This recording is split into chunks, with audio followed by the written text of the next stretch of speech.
Good morning. So, as I thought, I have been guided to change the deck today. And the deck that has stepped forward actually is the sister deck to the deck we were using yesterday. And this one was created prior to the one we were using. So this is the Rose Oracle by Rebecca Campbell, and the artwork's by Katie Louise and produced by Hay House.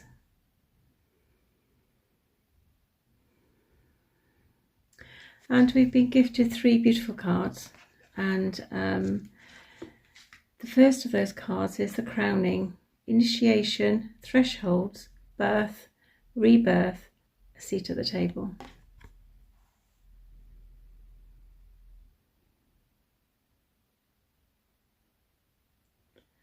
So for those that follow on a regular basis, you understand that I actually read these cards intuitively. If you have the deck, please refer to the literature by the author, because it is very insightful and it may well add another layer of relativity to what you're actually hearing from me today. So the Crowning comes to us today to say that you are on the precipice of change, that you are at the threshold of something new. You are birthing something, or you're rebirthing something that has been given to you from a higher conscious level. And to do that is a beautiful gift. And this can be painful. It can bring up a lot of, the best word I can say is a lot of detritus. It's one of my favourite words at the moment. So it brings up a lot of things that actually need to be shed, a lot of things that need to be viewed, they need to be looked at, they need to be observed, they need to be forgiven, and then they need to be let go. It's energy, it's situations, it's people, it's thought patterns that aren't actually energetically in alignment with where you are or where you're going. So the initiation is to release everything and then step into the power of your now and initiate what is coming through collectively, individually, galactically, angelically, and personally. You are a vessel of light. You are a fortress for good. You are a transmitter of information, wisdom, and deep understanding. When you tap in to those intrinsic parts of your soul, a whole new world opens. And the Crowning is about embracing that new world and birthing it into where you currently are. Or in some cases, rebirthing old knowledge through into where we currently are for a collective enlightenment, as opposed to a personal enlightenment. And when you do that, when you do it with grace and compassion, and you do it from a place of love, you will find actually that things begin to move, things begin to shift. Your energy will shift, your demeanor will shift, what you say shifts, how you are perceived shifts, how people resonate with you shifts. And it's almost as if you've had an awakening on a completely different level, because the guidance coming through can be so different. It can be that you've had a change in the guard, so to speak. So some of your guides have left and some others have come, because they're all here to do and see and support you on your own ascension, as well as the planetary ascension. So when you align with this new energy, when you welcome in this new practice, you welcome in and speak to these new guides.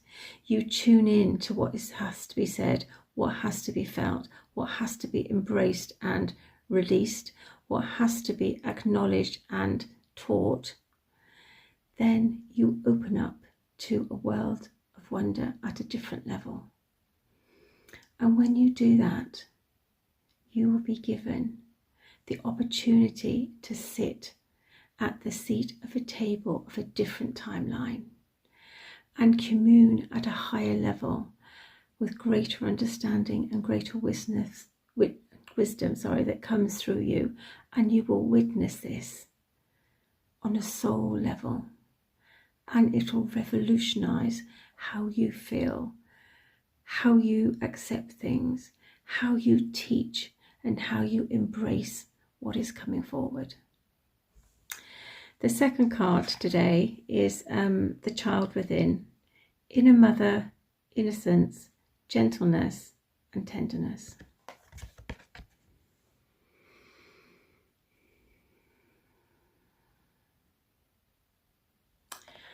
And this beautiful card has just stepped forward to remind us that we all have our own inner child deep within us. And that child is full of love and joy and wisdom. That child is our guide. That child is that carefree self that we had as a very young child, when we used to run through the meadows and splash in puddles and lift up leaves in the autumn. That child that hasn't got a care in the world, and everything it saw was wonderful and was met with awe and magic. That child that played with fairies, that talked to unicorns, that had a dragon, that had a leprechaun.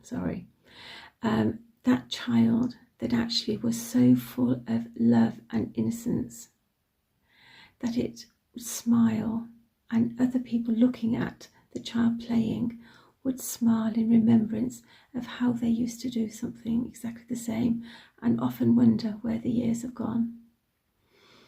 Your guidance today is to go in and speak, nourish, love, and cherish that part of you that you may have forgotten. That part of you, that gentleness, that tenderness, that love. Because that child needs you. You are now an adult and you work on a different level. You acknowledge things on a different level, and you don't see the beauty and the magic that is right in front of you. Your inner child wants you to come and play. She wants you, or he wants you, to be part of the life, the coming of together of two souls united in one, to acknowledge and appreciate each other. So sit and commune with your inner child. Go to the park and have a swing. Remember what it felt like to have the breeze in your face as you were swinging higher and higher, the excitement of the roundabout. Or the merry-go-round, whatever it is these days. Merry-go-round, I think, used to be roundabouts. We call them roundabouts, but roundabouts are for words and roads. But on the merry-go-round, or the seesaw, my goodness, we used to have some fun as children. Used to go scrumping for apples, used to go climbing trees, building little dens in the woods. These are all things that taught you so much, exposed you to so much, and you forget.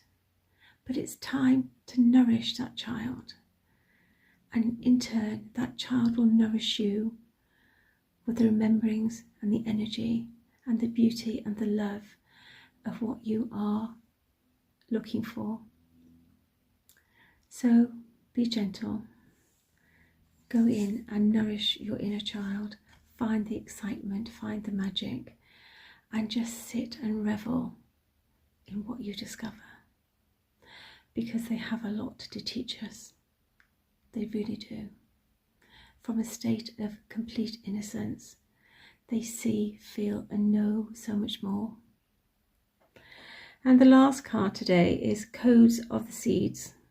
The blueprint is within you. Take the next step.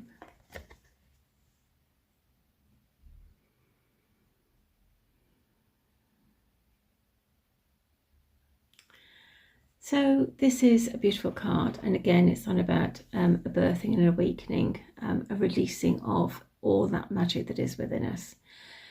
Within all of us, we come with a blueprint. We come with a set of divine alchemy design instructions. These are potentially seeds that we can create and that we can actually plant in reality. It may be that we plant them in areas where we are. It may be that we plant them within the subconscious of somebody that we're talking to. But these actually act as seeds they act as keys, they act as bits to be awakened. When you nurture these seeds, when these seeds are planted, they begin to grow. You have to feed them, you have to nurture them, and they will bloom in such a beautiful way. Like any new project, like any new situation, you have to meet it halfway.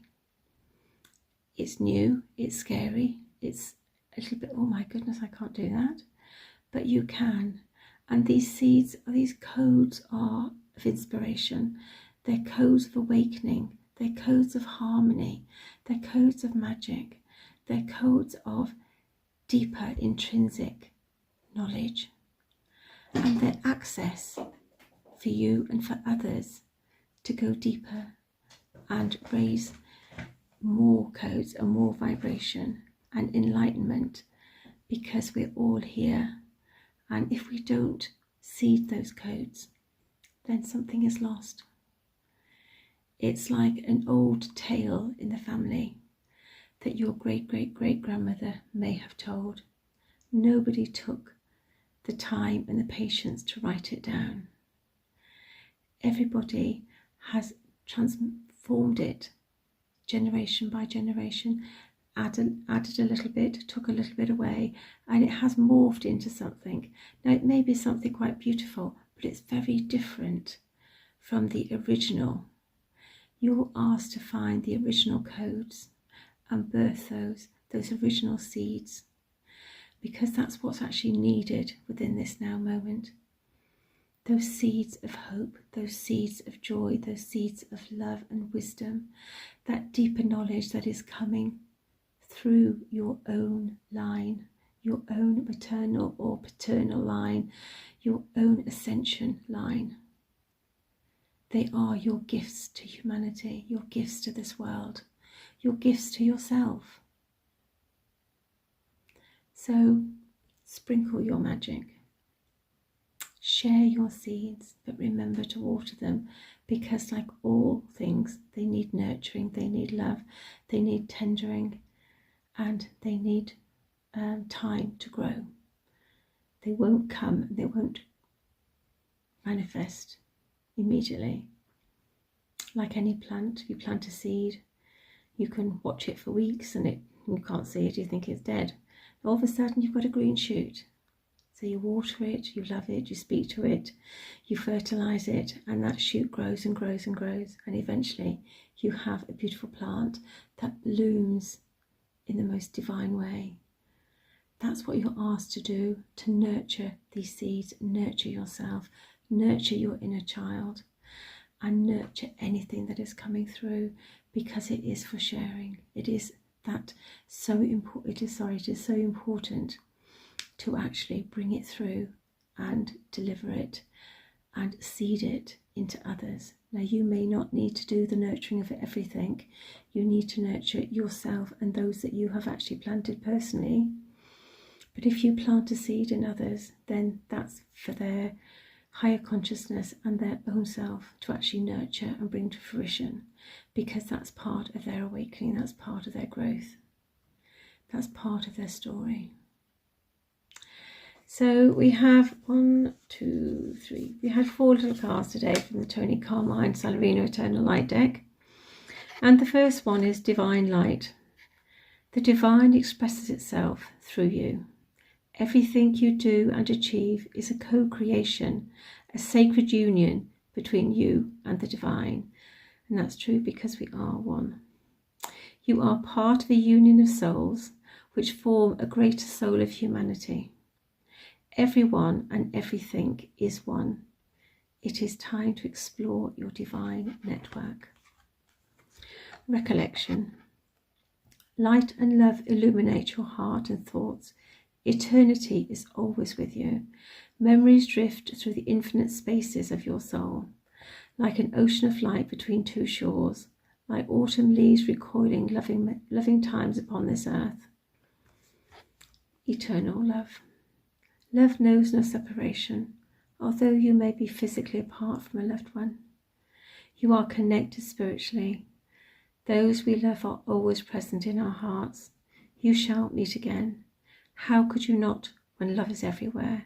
Have faith in love, life and soul, and eternal love. Prayer and meditation. You may not recognize me, but I am all around you. I am in the trees you walk by, in everything you see and do not see, in the hidden worlds around and within. And you, dear soul, are a hologram that shines ever brighter in the darkness, because all is light. So those are our messages for today. I hope that they resonate on some level, and I hope that you can take some snippets of information and wisdom, or acknowledge something that is within them. If not, then maybe it's your subconscious that actually needs it today, and it'll bring it forward when it's the right time for you. So from my heart to your heart on this promising afternoon, I wish you good evening, good night, good morning, good afternoon. Whenever this finds you, whenever you come across it, there is something here for you, either collectively, consciously or subconsciously, but there'll be something that you will take away. Maybe a word, maybe a phrase, maybe a vibration, may just be a feeling, but it is graced with love. And until we meet again, Namaste.